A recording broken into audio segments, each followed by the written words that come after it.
markuu xidigii sanag xiriiri kayagii afjaray intaan galay xaalad adag miyaan weheshaday xasuus markuu xidigii sanag xiriiri kayagii afjaray intaan galay xaalad adag miyaan weheshaday xasuus kolku qalbigayga xaday intuu xiray sheekadii miyaan xiliyadan qadhaar waxaa diray muruga badan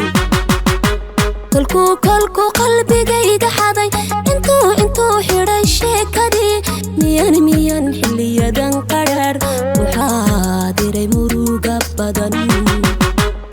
man isagoo ibaday halkeedana aan isiin miyuu xogogaal yiri kaadu jecleed arliga xaqiiqnaga baahantiday man isagoo ibaday halkeedana aan isiin miyuu xogogaal yiri kaadu jecleed arliga xaqiiqnaga baahantiday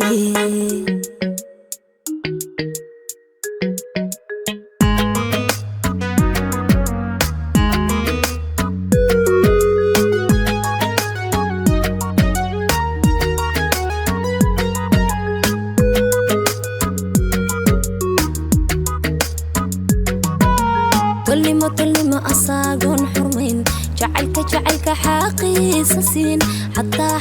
إهلني موت حقلين ميان وهيا حق دور تلمة أصاقون حرمين جعلك حاقي سسين حتى إهلني موت حقلين ميان وهيا حق دور أنا كحني من بلد حبسيقة عاشقا كجرا انتان سوقان وحلو ميان وحساسيدي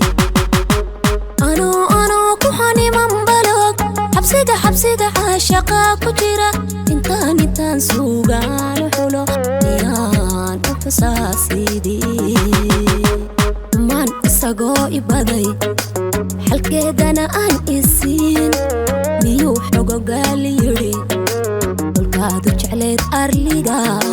xaqiiqnaga baahantiday man isagoo ibaday halkeedana aan isiin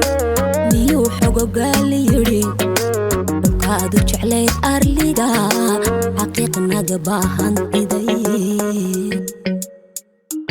السلام عليكم كسو دوادا شركة دولية.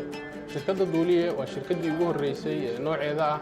ee laga hirgeliyo dhammaan geyga Soomaaliyeed. Dولية waxay u qabanaysaa macaamiisheeda inay si fudud uga soo jaran karaan tigidhada gudaha iyo dibadda si la jaan qaadaysa nidaamka tiknoolajiyada casriga ah ee caalamka. Shirkadda Dولية waxaa loo aasaasay inay isku xirto duulimaadyada gudaha iyo caalamka. Haddaba macmiil si aad uga faa'iideysato adeegyada fudud ee shirkadda Dولية la soo deg application-ka Dولية adigoo Play Store-ka iyo App Store-ka intaba ka heli kara.